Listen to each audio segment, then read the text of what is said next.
एक बार तुम अपने स्वामी से कह दो जाके कि सुदामा नाम का कोई आपका मित्र आया, बस ऐसा। पार्षदों ने बड़े दयालु हैं, पार्षदों का आप यहीं तब तक खड़े रहिए जब तक हम आए। और भी पार्षद थे, एक दौड़ते हुए गया, जय जयकार हो प्रभु। कोई एक दरिद्र ब्राह्मण वेश में है और वो सुदामा कूद पड़े भगवान। ब्रह्मा शंकर को भी इंतजार करना पड़ता था, लेकिन सुदामा नाम सुनते ही भाग पड़े भगवान। और ये सब आश्चर्यचकित बात रुक्मिणी जी, पार्षद सब देख रहे हैं कि ऐसे तो कभी भगवान नहीं भागे कि भाई ब्रह्मा जी आए भगवान भाग पड़े या शंकर जी आए, सब आकर इंतजार करते हैं। और प्रभु जब निकल, प्रभु दौड़ के गए सुदामा जी। सुदामा जी संकुचित हो रहे कि मेरी हड्डियां ऐसे सुकोमल, तन मेरे श्याम सुंदर के लग रहे हूं, उससे पूछते जा रहे कि इतना बड़ा वैभव स्वामी हमें। भगवान अपने हाथ से चरण पखारे सुदामा जी के, हाल रखकर। रुक्मिणी जी आश्चर्यचकित हो रही है, ऐसा कोई तपस्वी, ऐसा कोई महात्मा जिसकी ऐसे भगवान अभी तक तो नहीं देखा जैसा इस ब्राह्मण। और धोती कई जगह से फटी थी, जो दुपट्टी उसको कई ऐसे केवल अंग ढके हुए थे, ऐसी धोती थी, हड्डियां हड्डियां शरीर में।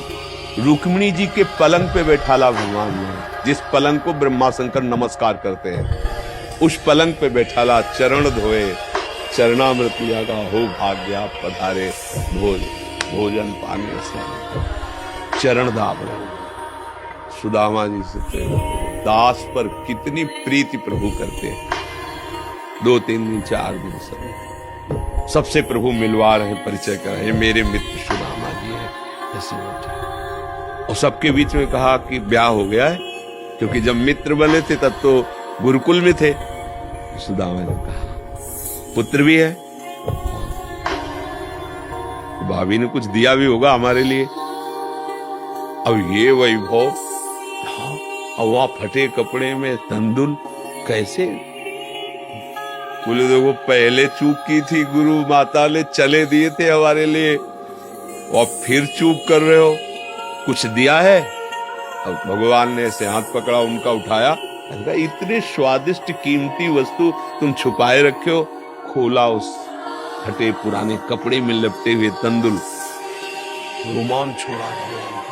रुक्मिणी जी देख रहे कि ऐसी प्रसन्नता से तो 56 भोग भगवान नहीं पाते द्वारिकाधीश, जैसी इस गरीब ब्राह्मण के तंदुल पार है।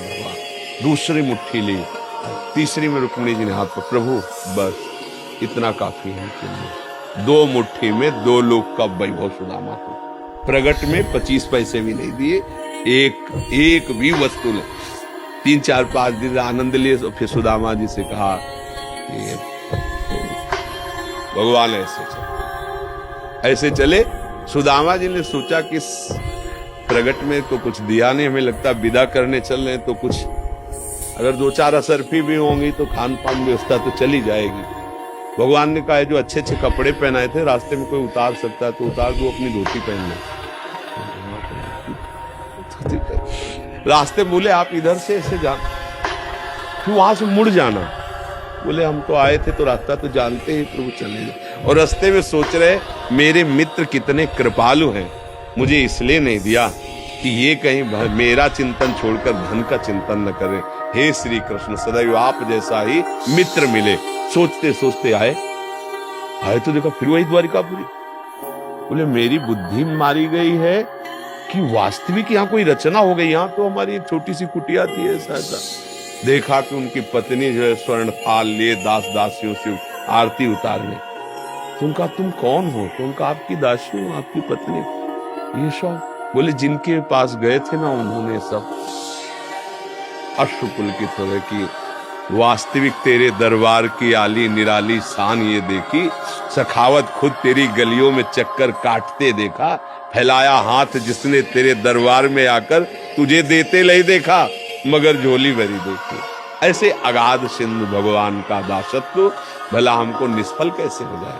हम जो राधा राधा जप रहे, हरि हरि, ये कभी निष्फल हो सकता है। पर धैर्यवान रहो, धैर्यवान रहो। समय से जब आएगा तो आप निहाल हो जाओगे।